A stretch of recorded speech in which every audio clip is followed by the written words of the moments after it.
and off we go. Cold. I live in the UK, as you know, which is north of the world, of course, so north of the earth, so it's bound to be colder. We don't very often have hot weather, so I'm used to being a bit cold. It's not my place. I'm an Eastern lady, Persia, Morocco, yes. So this cold country doesn't really suit me. I hate being cold. I'm in a nice warm bungalow now, but I have had some very cold places to live in. I had to really get the hang of it.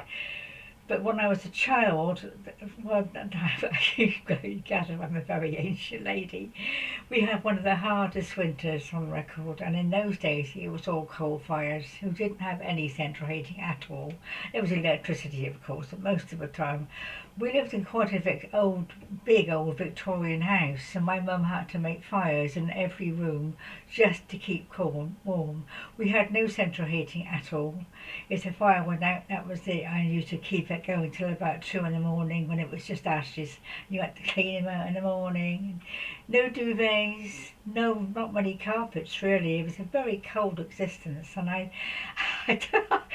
I don't wish it on anybody. So when I live in these cold places I've talked about, I am quite prepared for it, and it is hard to keep warm. I'm never quite sure whether it's worth trying to keep warm or trying to keep cold when it's really hot. But anyway, this little story is about one of my times, my early years of actually, well, it was very, I think it's the coldest I felt probably when I was with my fiance. I think I was a fiance then. I was 22, 23, and we'd been to a dance, I think New Year's Eve dance in a hotel nearby. We didn't have a car. We didn't have a car then, so we went on buses or taxis all the time. So we had this lovely evening and came out into snow, a blanket of snow. Now you can imagine in those days, when I was in this evening out dress, little short dress, black sandals, stockings, suspenders. Oh, I was dressed up for the night. And my husband was equally in his suit, I suppose. I think we had coats, but it was a very frilly thing, you know. So we set off. We looked at each other. We thought we've got to walk it. Now I think I was staying at his house, and I think that it was about 2 or 3 miles away across the Bristol Downs. You can look them up on the internet. They really are very special places. A huge expanse of grassland with a Bristol Suspension Bridge and Clifton Village. It's my very favourite place, but it's quite a trek from the hotel to where he lived. I think it would have been about 2 or 3 miles. And this is a bit of well, it was a shock to me. I really thought of it recently as I went outside. I thought it's funny how atmospheres remind you of something, don't they? Sounds and atmospheres and smells and stuff. I thought it's just like it was that night, bitterly cold. There wasn't a wind, fortunately, so we set off on this trek. It walking 3 miles in these silly sandals. I'm not a good walker to start with. I don't dislike walking, but I'm not a very brisk, hearty walker like my daughter is. So I struggled with these little sandals, and I thought, you just no good taking them off. You just couldn't do anything except didn't really go for it. We couldn't get a taxi. It was too late for buses, so we just had to walk it. So we set off on this 3 mile pilgrimage in the bitterly cold. And to my shock, well, I don't think it was a shock. It is a shock now, but in those days I think I was pretty naive. I still am probably with the boyfriend, and of course he was a kind of abuser. He wasn't a very nice man really. Something from my youth, I guess. But I suppose I loved him, and that was it. But I don't think I. No, I didn't. Looking back, I don't think I did, and I'm not sure I even liked him very much. I sort of fell into it, we did in those days, women particularly. You had nothing else to do but get married at a certain age. So anyway, we set off, and he strode out like a gladiator, absolutely. He was very fit, very slim man, very fit, and he could run and was very fit, generally energy wise. I wasn't, so I was lagging behind a bit. The shock was that he shot off, really without taking any notice of whether I was all right. He didn't look round to see if I was coping. He didn't ask if I was all right. He didn't hold my hand. He said, "Here you are, love, have my coat." He wasn't that sort of guy. He was in a survival mode. He was going to make it, forget me. And I did manage it, of course. I did get there eventually. He got on there much before me, and we got into his very tiny. He was very working class, and I was sounded as though I'm a snob, and you know I am. But he was very working class. His dad was a gardener, his mum was a servant somewhere, and they had this little tiny cottage. It was a tiny little cottage, just one room and a kitchen, and a poky little fire. And there was one lump of coal on the fire. We tried to bring back to life, but we couldn't. And I thought that, again, the house is very, very cold. Very, very cold. It was really cold that night. And I was staying overnight. I think he was staying in his brother's room, because there were two other brothers. Fancy bringing up three sons in a place like that. She had an air rush you to put in front of the fire. Things used to steam. I think nowadays nobody, unless they were living, well, of course, some countries people are still living like that, but in this country we're a bit more, well, I don't know, a bit more civilised, hopefully, but with the winter coming on and the pension being what it is, and the winter fuel payments being what they are, there's going to be an awful lot of old people getting really, really cold. And there is an art to keeping warm. I think I have found it. There is an art to keeping warm, and it's difficult. It's difficult when you're old and unwell and all the stuff, and it costs a fortune. Fires. I had a fire in my last cottage. I had a fire. I loved it. The coal and the sticks and everything. It cost about. Well, I can't say how much they cost each, but it costs quite a lot to light up and set off, and you've got everything, and you've got the morning clearing it all out. They're not fun, really. I love to see them, but they're not fun. So we got into this little tiny cottage with one lump of coal on the fire. And he kept poking it. It's not going to come to life, so it's time to go to bed. And I was in his room. We didn't sleep together in those days. Oh no. Oh no, no, no.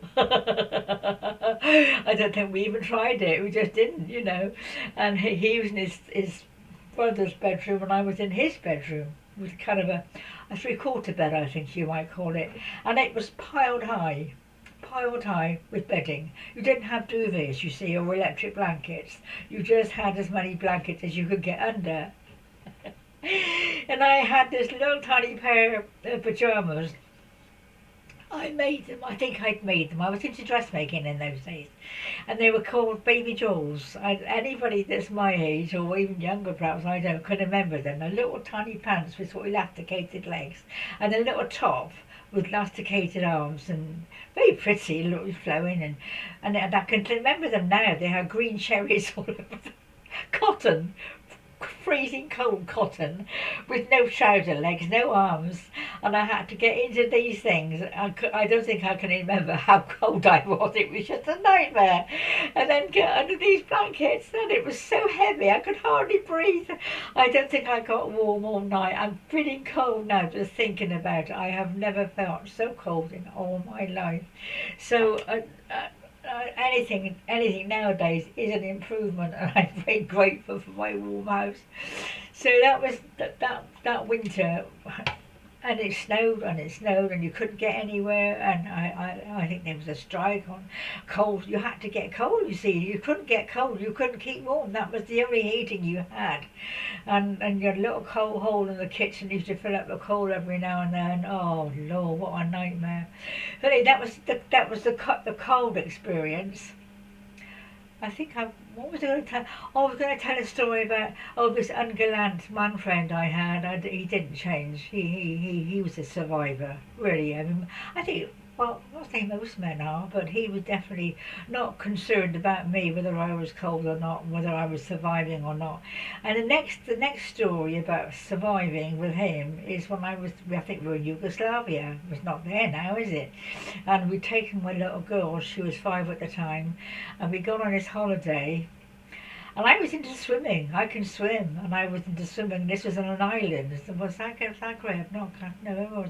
It was an island, a small island in Yugoslavia that we stayed at. It was very primitive and very lovely, a huge lake. And I thought, I'm going to go swimming in this lake, which I did, put my costume on. People thought I was mad. You never know what's in these lakes. When I went off, I did quite a lot, actually. And then I think a few days later, we were on the mainland, and we decided to do this swim thing again. And there was the tide coming and going, coming and going. So my husband and I, he was a husband then, set off to this adventure going into the sea. You could see the tide coming and going. And of course, I don't know, I don't think I used to think very much in those days. We didn't think about the currents, you see. We didn't think about them on a corner as well, and the waves were crashing, and we waded in. We could both swim. I could swim fairly well, but I wouldn't say I was a strong swimmer. I'm not a strong person, actually. I'm not a terribly physical person, as you probably gathered. I'm more mercurial, living in my head. I'm not very practical or I don't like housework. I'm not a very practical woman at all. But this husband of mine, we set off this swimming. We went out quite a long way, and suddenly I could feel these weeds tangling around my legs. I don't know what to do.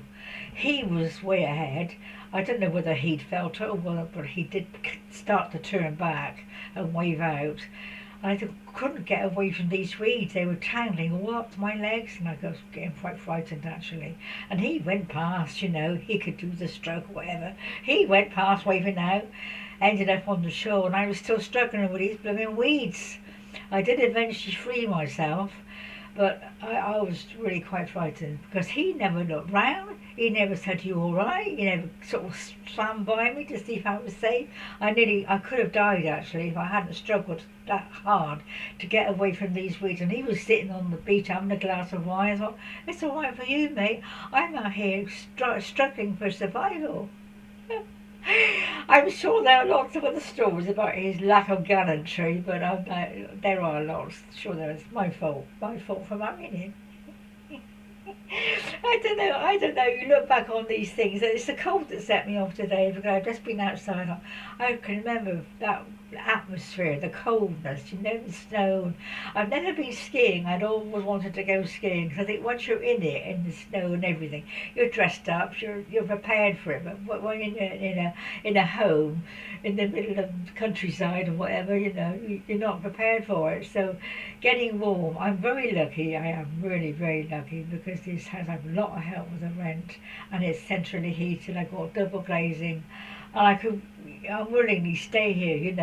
I've even got a huge duvet, and I'm really cosy. So I'm very very grateful to the powers that be for getting me here. Well, good Lord, that was quite a video. I hope you enjoyed it. I was quite surprised, actually.